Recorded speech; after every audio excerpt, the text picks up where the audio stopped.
Olá, meus amigos. Me desculpa por semana passada não ter conseguido postar vídeo, viu?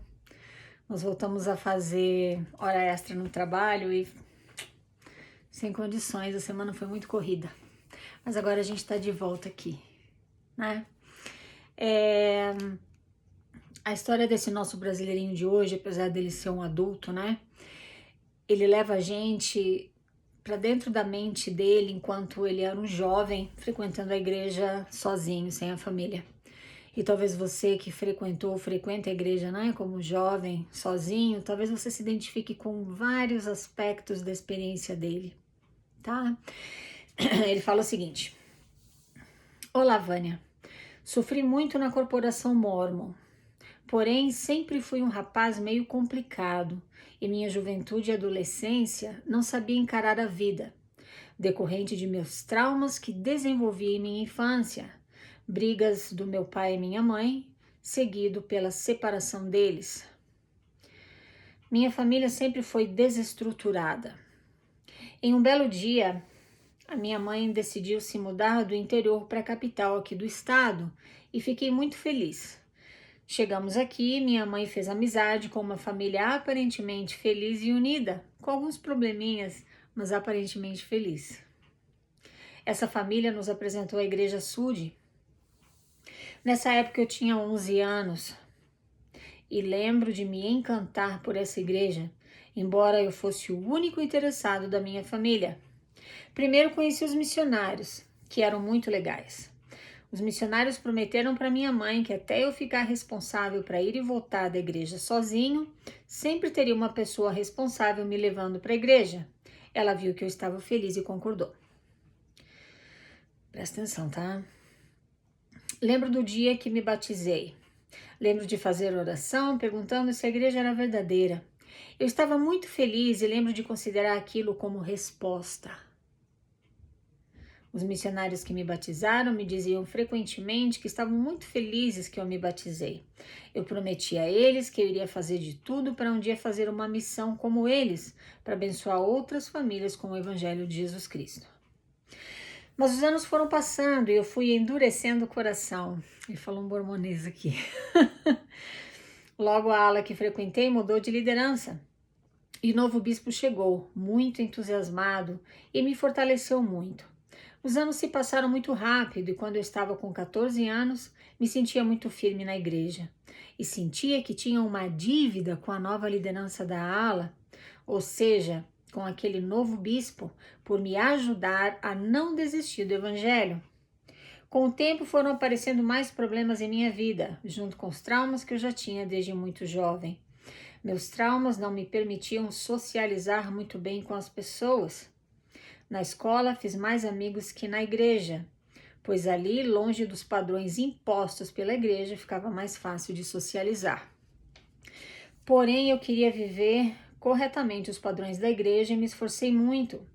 Os colegas da escola perceberam que eu era diferente, pois não gostava de pornografia, era meio envergonhado com as meninas e fazia tudo certinho perante as professoras.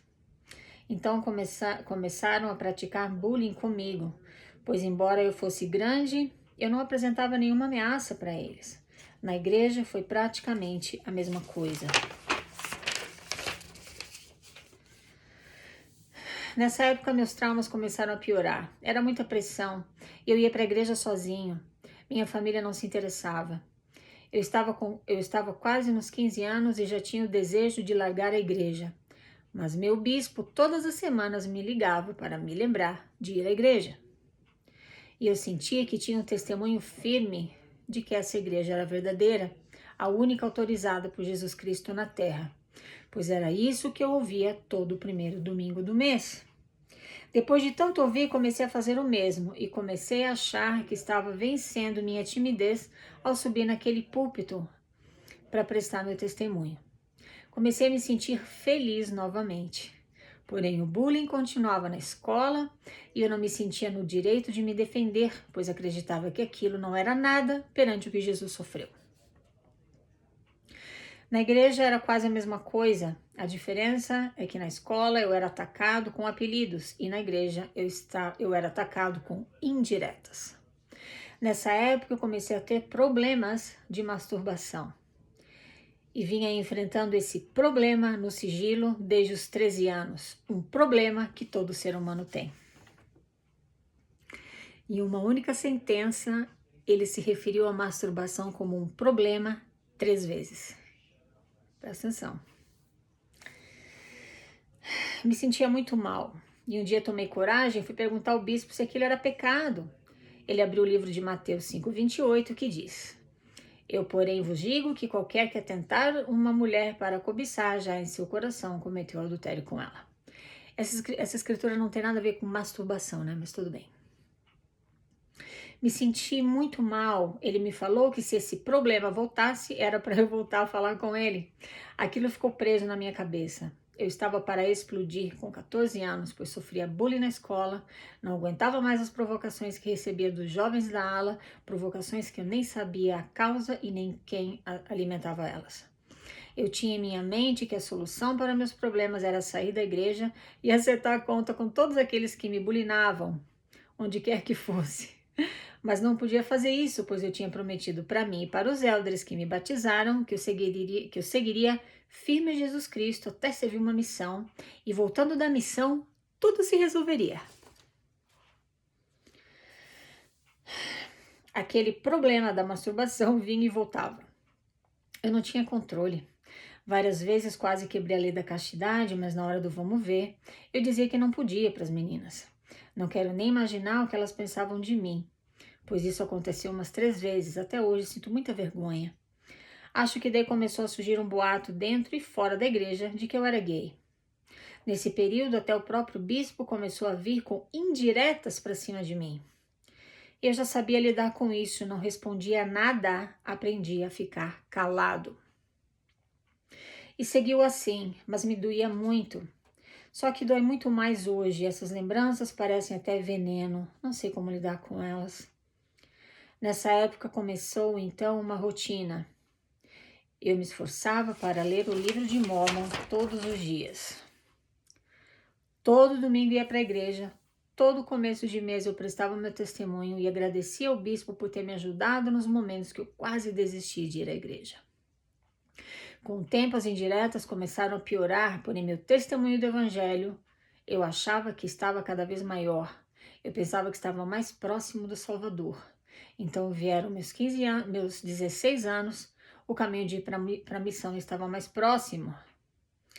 Semanas depois, o bispo me ligou para marcar uma reunião e eu aceitei e marcamos o dia dessa reunião. Olha só isso aqui, presta atenção. Lembro até hoje que ele me perguntou, e aí, ainda tá tendo o problema da masturbação? Cara, deu um frio na barriga muito intenso. Não resisti à pressão e confessei que algumas vezes cometi esse problema.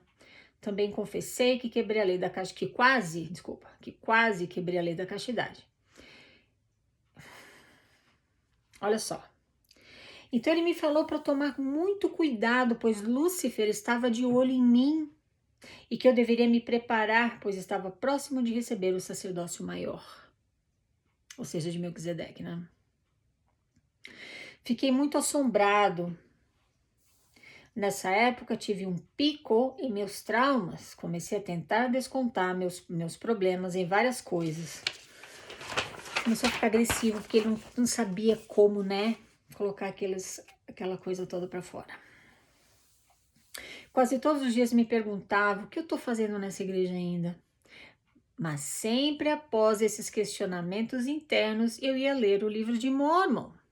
Logo, esses sentimentos sumiam e ficava apenas uma sensação de vazio no peito e na cabeça. Nunca entendi esses sentimentos. Com o tempo percebi que a minha ligação de amizade com o bispo tinha se desfeito e confesso que nem liguei, pois me lembro de sempre dizer em minha mente que quando estava vivendo esses momentos de solidão, que eu estava ali na igreja apenas por Jesus Cristo. Logo percebi que precisava de amigos, pensei que os jovens eram fofoqueiros por algumas situações que prefiro não comentar. Então comecei a tentar me aproximar dos membros mais velhos e comecei a receber críticas como, você tem que ficar próximo dos jovens. Comecei a me inspirar em alguns homens do quórum dos sacerdotes e tinha um que eu respeitava muito desde que entrei na igreja. Ele parecia ser muito digno, tinha uma família virtuosa, não perfeita, mas o mínimo para que eu desejasse ter o mesmo. Eu lembro de incluir em minhas orações todos os dias: Deus, por favor, se um dia eu tiver uma família, peço que seja como a daquele irmão. Ele estava julgando, né, a família pela aparência do bem que aquela família tinha. Percebe como é que funciona? Logo chegou a hora de eu ir para a missão. O bispo me ajudou demais, me senti até mal por toda a desconfiança que eu tinha para com ele. Mas então fui para a missão, dei meu máximo, porém todos aqueles traumas da infância, igreja e escola me perseguiam constantemente na missão. Eu desconfiava de tudo. Meus primeiros meses foram terríveis, mas com a ajuda dos meus companheiros na missão, pude prosseguir firme. Nunca contei para nenhum companheiro minhas dores, segui firme com o pensamento que estava ali apenas por Jesus Cristo. No final da missão, muita coisa se acumulou em minha mente. As dores do proselitismo, as intrigas de alguns membros para com os missionários e até mesmo as dificuldades dos missionários relacionados aos números dos distritos dos quais eu era líder. Nessa mesma época, eu tive algo relacionado à paralisia do sono, onde eu ataquei meu companheiro como se ele fosse o culpado por todos os meus problemas. Me lembro como se fosse hoje. Ataquei ele de madrugada com muitos socos. Graças a Deus não acertei um único golpe nele. Parecia um sonho e era como se eu não tivesse controle do meu próprio corpo. Esse companheiro correu e se trancou no banheiro. Como estava escuro, eu soquei tudo, as paredes, a porta. E lembro de pensar, se isso não for um sonho, amanhã estarei com as minhas mãos quebradas. Depois de eu ter jogado muito ódio através daqueles muros, minhas mãos estavam todas sujas de sangue. Um dos elders daquela casa Um dos elders daquela casa que morávamos ligou rapidamente para o presidente de missão e contou o que tinha acontecido. Para eu não me passar por doido, eu disse que fui endemoniado. Acho que ele entendeu minha tática e confirmou, e me deu 2 dias de descanso. Que diversão. Então, voltando da missão, eu tive que encarar a vida. Pensei comigo, tô lascado. Volto com 20 anos da missão, sem emprego certo, sem namorada. Acho que tô difamado na igreja e também dentro de boa parte da família. Acho que só tenho Deus, minha mãe e meus irmãos. Consegui um emprego em um restaurante e fiquei lá por 1 ano. Continuei firme na igreja. Notei que algumas coisas tinham mudado, algumas pessoas me admiravam pela coragem de eu ter servido uma missão quando nada estava a meu favor. Percebi que a ala bancou todas as minhas despesas na missão e todos os dias chorava agradecendo a Deus por isso. Até que em 2020, 2 semanas antes da Covid chegar ao Brasil, tínhamos acabado de ouvir por 1 hora sobre Jesus Cristo na reunião sacramental. Estamos a caminho das aulas. Aquele antigo bispo, que não era mais bispo, me chamou de gay e disse que eu estava tendo relações sexuais com um membro da ala. Cara, eu nunca senti atração por homem algum, não acreditava estar ouvindo aquilo. Nesse momento, senti algo morrer dentro de mim, mas não deixei que eles percebessem. O bispo da outra ala, ouvindo aquilo, viu que eu não tive nenhuma reação, fechou a cara para mim e eu me fingi de louco naquele momento. Virei as costas, Virei as costas, deixei quem me magoou sorrindo e o bispo com cara fechada. Segui meu caminho com o intuito de sair dali e nunca mais voltar. Assisti a aula e saí como se nada tivesse acontecido. No caminho para casa, não senti mais bondade em meu coração. Xinguei em minha mente os 10 quilômetros até minha casa, me chamei de burro e tudo mais. Tudo que eu queria era voltar ao passado e arrebentar minha cara por ter acreditado nesses contos de fadas que nada tinha a ver com a realidade. Faltei 1 semana e encheram meu celular de ligações. Eu já estava planejando como iria despistar esses membros. Então, desculpa. Então eu fiz de tudo para pegar folga no trabalho e fui para o interior, de onde eu vim com 11 anos de idade. Passei uma semana lá. Minha gata tá aqui, desculpa.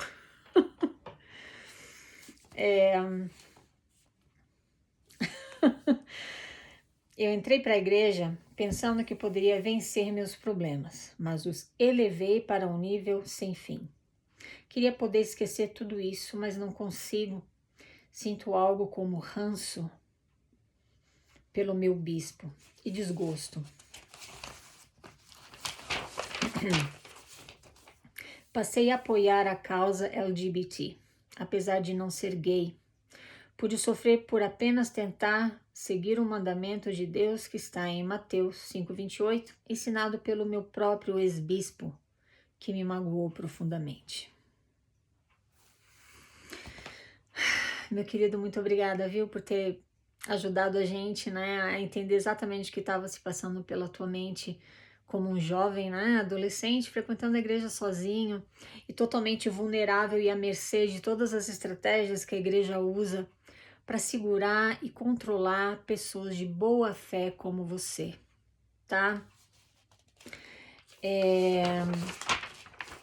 Quando você fala aqui, né, que sentiu muita raiva de você, que você foi um burro por ter acreditado naquelas coisas, isso não tem a ver com inteligência, viu? Isso tem a ver com as tuas necessidades emocionais e psicológicas também, tá? Então você é uma pessoa de boa fé, não tenha raiva de você, não, tenha compaixão. Eu sei como você... Eu sei o porquê, né, que você se sentiu assim, porque eu também me senti assim por um tempo, só que eu entendi de cara que isso não tem a ver com inteligência, com senso, com intelecto, né, isso tem a ver com necessidades emocionais da gente, tá? Eu queria chamar atenção para alguns pontos aqui da experiência do nosso amigo. Presta atenção como é que funciona. Ele começou a frequentar a igreja sozinho, né, aos 11 anos de idade. É claro que ele foi aconchegado e bem recebido e cercado de atenção pelos missionários que são treinados no CTM para tratar todos os pesquisadores dessa forma. Eles são treinados com técnicas muito claras que na minha época se chamavam padrão de compromisso, em que você roboticamente aprende a se aproximar e construir um relacionamento de confiança com os pesquisadores para que eles fiquem na igreja. Os missionários são a linha de frente de vendas da igreja. Então é claro que eles vão ser legais, como o nosso querido aqui está falando. Eles vão ser legais, eles vão ser simpáticos, vão ter carisma, enfim. Eles vão fazer você se sentir especial e muito bem-vindo. Porque isso é o primeiro anzol que vai te segurar na igreja, esse contato com os missionários. Então tá. Você entrou para a igreja. No caso dele, que é um jovem, o bispo, deixa eu ver como é que eu coloco isso. Os jovens são prioridade para um bispo, tá? Ele tem a responsabilidade primordial de tomar conta dos jovens. E você acha que isso é por acaso? Sabe por que que é assim? Porque a igreja tem a expectativa, a igreja coloca sobre os ombros desses coitados desses homens, que a maioria deles tem sim boa fé e serve acreditando que está servindo a Deus. Essa responsabilidade é colocada sobre os ombros desses homens, porque esses jovens, rapazes e moças, eles têm que guardar a lei da castidade para servirem uma missão, no caso dos rapazes, e quando eles voltarem, casarem-se com uma moça virtuosa, também membro da igreja. A igreja como empresa, ela se perpetua através das famílias. São famílias que perpetuam essa igreja, as tradições dela, os dogmas dela. São as famílias que vão fazer com que ela cresça, com que o império financeiro se expanda. Então, é claro que o jovem é prioridade dos bispos, tá? Então, querido, quando você fala aqui, né, que você se sentiu até mal, né, em ficar meio desconfiado do bispo, porque ele, né, quando você faltava à igreja, ele te ligava, né, vem cá, querido, vamos lá, eu te busco, o fulano vai te buscar, vem pra igreja. Querido, eu vou te falar uma coisa. Provavelmente 90% dessa atitude do bispo é motivada pela responsabilidade e obrigação que ele tem como bispo da ala. E 10% é por você como indivíduo. Eu tô chutando um percentual só para te apresentar a perspectiva e para você entender exatamente como funciona. Por que eu te falo isso? Meu padrasto foi bispo por muitos anos, meu primeiro marido foi bispo também. E eu sei que era assim. E eles reclamavam bastante. Que tem que buscar o jovem, porque tem que não sei o quê. É obrigação, porque eles são cobrados, eles têm que prestar contas, eles têm a responsabilidade de fazer com que esses jovens cresçam até o ponto em que eles vão para a missão e depois se casem no templo. Querido, então você nunca deveu nada pro teu bispo, tá? Mas eu sei como, né, porque você se sentiu dessa forma. Quando ele fala aqui, né, que os anos foram se passando, ele foi endurecendo o coração dele, endurecer o coração é uma expressão do mormonês que significa que você está começando a sair da linha, você ou tá questionando, ou você está desanimando de ter que fazer tudo aquilo, ou você está com dificuldade de aceitar alguma coisa, você está sendo rebelde. Então eles falam que você está endurecendo o teu coração. Opa, agora você fica com medo. Porque eles estão começando a perder o controle da tua mente. Então eles escolheram, né, essa maravilhosa expressão que tá lá no livro de Mórmon, né? Que você está endurecendo o coração, então você morre de medo, porque agora você não vai sentir o espírito, agora você vai enfraquecer. Agora o teu testemunho vai enfraquecer. Cuidado. Não gosta do bispo? Tá discutindo com o bispo? É porque você tá com o coração duro. Não tá querendo ir para a missão? Você tá com o coração endurecido. Vai orar, vai jejuar. Começa a ler o livro de Mórmon todos os dias.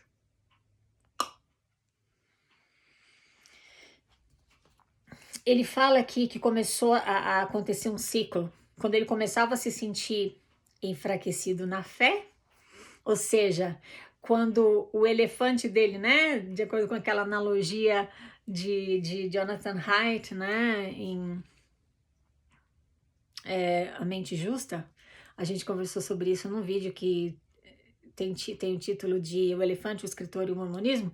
Esse aqui era o elefante dele, né, sentindo, puxa, mas a gente tá aqui, a gente tem que se ajustar, né?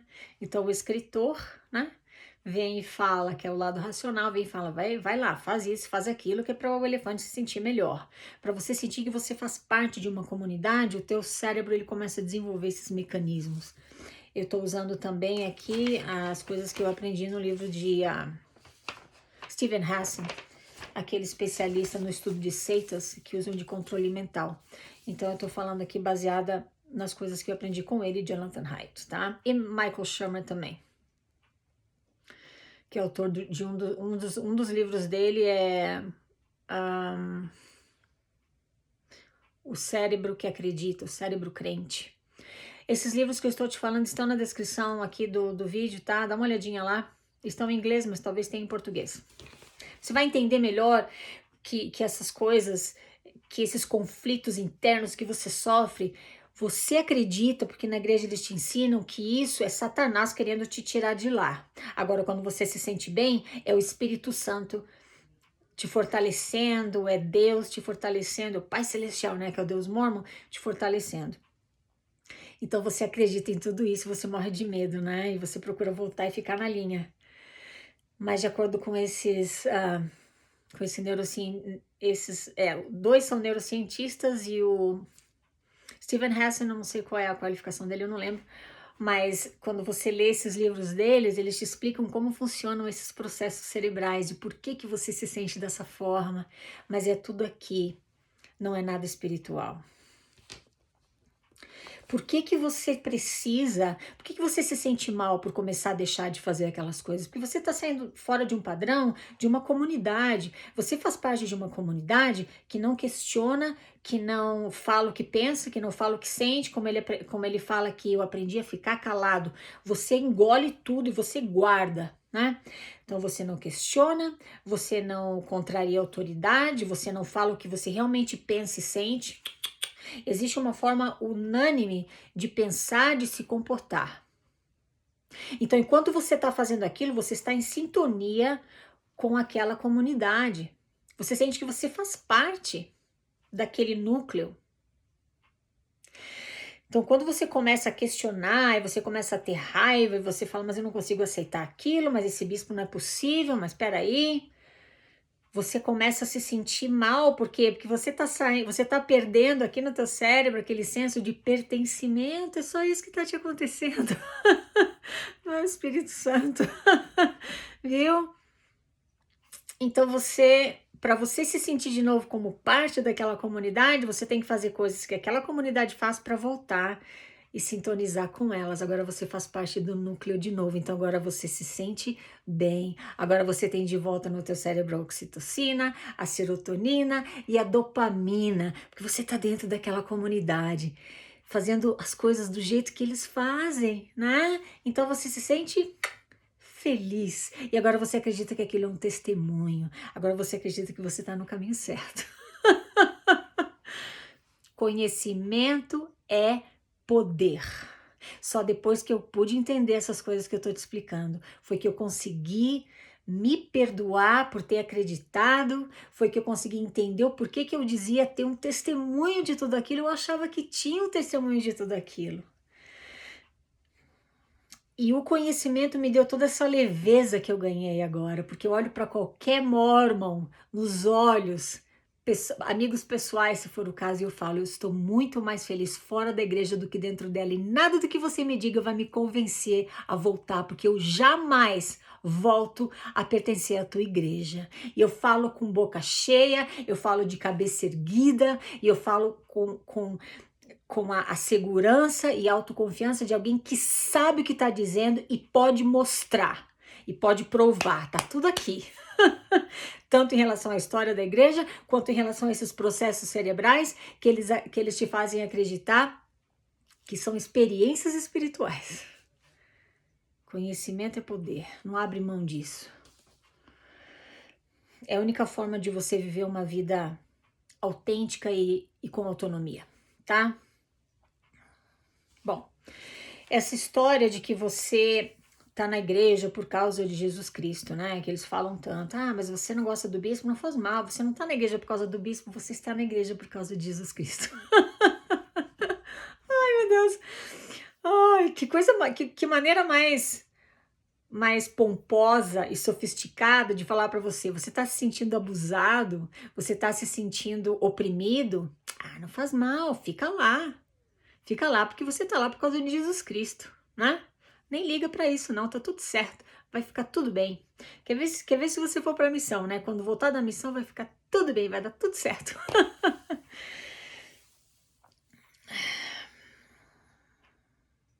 Para você estar numa igreja por causa de Jesus Cristo, você tem que estar se sentindo bem e feliz lá. Porque Jesus Cristo fala para você lá no Novo Testamento que o jugo dele é suave e o fardo dele é leve. Se você frequenta uma instituição que professa o nome dele, mas você se sente pesado, triste, autoestima baixa, depressivo, oprimido, então é porque Jesus Cristo não tem nada a ver com aquelas práticas que você está fazendo lá dentro. Encontra uma igreja, se você gosta de frequentar uma igreja, encontra uma igreja ou uma religião que faça você sentir que o jugo dele que o jugo dele é suave, que o fardo dele é leve. Presta atenção nos sinais do teu corpo, presta atenção no teu elefante, veja como é que você se sente lá dentro. Mesmo na igreja mormon, se você se sente leve, feliz, e o teu jugo é suave, o fardo é leve lá na igreja mormon, tá tudo bem, fica lá. Porque o teu elefante está satisfeito com tudo aquilo, então tá tudo bem. Agora, se você se sente como o nosso amigo aqui da história, corre e procura alguma coisa que te faça bem. A tua felicidade, o teu bem-estar, a tua saúde mental tem sempre que vir em primeiro lugar. Porque essa coisa de sentir essa leveza é individual, não é instituição que te oferece isso, porque cada um de nós tem experiências diferentes, tem necessidades diferentes, tem traumas diferentes. Então algumas pessoas vão se sentir bem numa determinada igreja, outras em outra, outras em nenhuma, que é o meu caso. E tá tudo certo, né? O importante é que o jugo seja suave e o fardo seja leve. Presta atenção nisso antes de entregar teu tempo, bens, talentos e energia para qualquer igreja, seja ela qual for. E por fim, eu queria comentar aqui sobre, né, ele fala sobre a masturbação e ele teve que confessar para o bispo porque ele se sentia muito mal. Já conversamos aqui várias vezes sobre isso, né? Que não é de acordo comigo, não. De acordo com especialistas, inclusive um psiquiatra que eu escutei pessoalmente falando que a masturbação é algo que faz bem não só para o corpo do jovem ou do adulto, né? Tanto homem quanto mulher. Faz bem não só para o corpo, como para a saúde mental também. Ponto final. Agora você, seja lá quem for que estiver me escutando, faz um favor para mim e para você principalmente. Não acredita em mim, não acredita no que a tua igreja tem para dizer sobre a masturbação. Vai lá no Google, pesquisa sobre este assunto com intenção de obter conhecimento e chegue às tuas próprias conclusões e faça as tuas próprias escolhas. Seja lá o que você decidir fazer, se masturbar ou não, não deixa que ninguém saiba, porque isso não é problema de ninguém, é problema teu. Não vai confessar, não vai contar para o bispo, ou seja lá para qual ministro religioso for. Isso é uma coisa pessoal, é uma coisa íntima, é um poder que Deus te deu quando criou o teu corpo. Então, querida, essa culpa que você sentiu quando você praticava na tua adolescência é uma culpa absolutamente desnecessária. Mas o teu cérebro foi programado pela igreja para sentir essa culpa, né? Porque eles precisam manter o controle, eles precisam controlar a tua mente em todos os sentidos possíveis, e sexualidade é um desses meios, né, que eles têm que usar para te controlar. Tá bom, meus queridos? Então é isso. Conhecimento é poder, viu? Querido da história de hoje, eu espero sinceramente que você consiga superar tudo isso, que você fala que essas lembranças ainda te doem.